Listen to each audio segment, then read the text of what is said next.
اللهم صل وسلم وبارك عليه وعلى آله.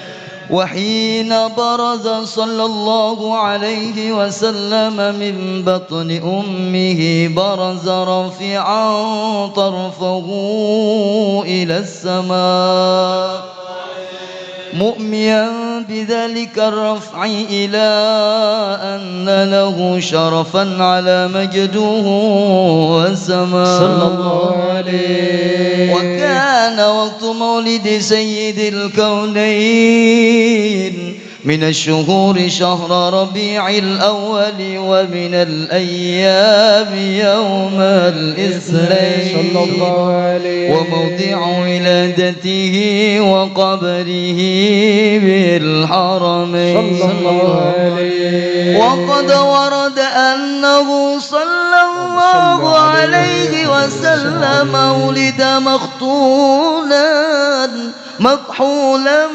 مقطوع السرة تولى ذلك لشرفه عند الله أيدي القدرة صلى الله عليه. ومع بروزه إلى هذا العالم ظهر من العجائب ما يدل على أنه أشرف المخلوقين وأفضل الحبائب صلى الله عليه. وقد ورد عن عبد الرحمن بن عوف عن أمه الشفاء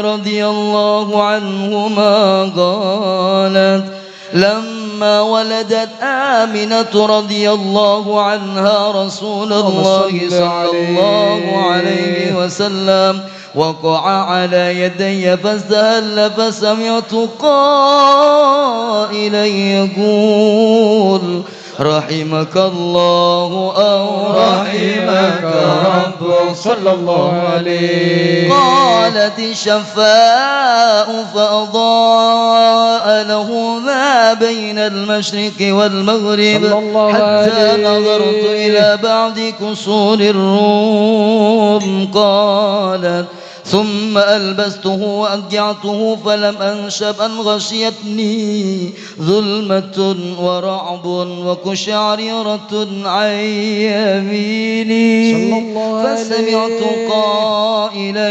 يقول أين ذهبت به قال إلى المغرب صلى الله عليه. وأسفر ذلك عني ثم عاودني الرعب والظلمة والقشعريرة عن يساري فسمعت قائلا يقول أين ذهبت به قال إلى المشرق صلى الله عليه. قالت فلم يزل الحديث مني على بال حتى ابتعثه الله فكنت من أول الناس إسلاما وكم ترجمت السنة من عظيم المعجزات وباهر الآيات البينات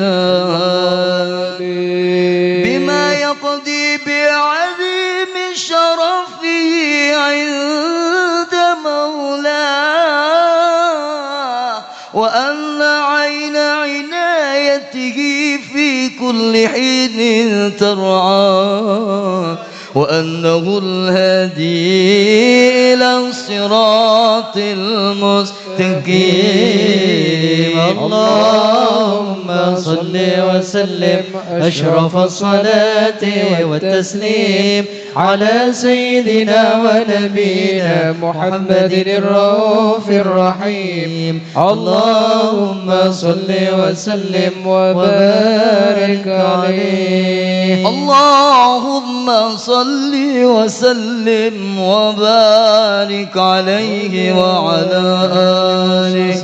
ولقد اتصف صلى الله عليه وسلم من محاسن الأخلاق بما تضيق عن كتابته بطون الأوراق. صلى الله عليه كان صلى الله عليه وسلم أحسن الناس خلقا وخلقا وأولهم إلى مكارم الأخلاق سبقا وأوسعهم بالمؤمنين علما ورفقا. صلى الله عليه برا رؤوفا لا يقول ولا يفعل إلا معروفا له الخلق السهل واللفظ المحتوي على المعنى الجزل إذا دعاه المسكين أجابه إجابة معجلة وهو الأب الشفيق الرحيم لليتيم والأرملة. صلى الله عليه وله مع سهولة أخلاقه الهيبة القوية التي ترتعد منها فرائص الأقوياء من البرية ومن نشد به تعطرت الطرق والمنازل وبعرف ذكره تطيبت المجالس والمحافل. صلى الله عليه فهو صلى الله عليه وسلم جميع صفات الكمالية والمنفرد في خلقه وخلقه بأشرف خصوصية فما من خلق في البرية محمود إلا وهو متلقى عن زين الوجود. أجملت في وصف الحبيب وشأنه وله العلا في مجده ومكانه أوصاف عز قد تعالى مجدها أخذت على نجم السحاب عناني. صلى الله عليه وقد انبسط القلم في تدوين ما أفاده العلم من وقائع مولد النبي الكريم وحكاية ما أكرم الله به هذا العبد المقرب من التكريم والتعظيم والخلق العظيم. صلى الله عليه فحسن مني أن أمسك علة الأقلام في هذا المقام وأقرأ السلام على سيد الأنام. السلام عليك أيها النبي ورحمة الله وبركاته. السلام عليك أيها النبي ورحمة الله وبركاته.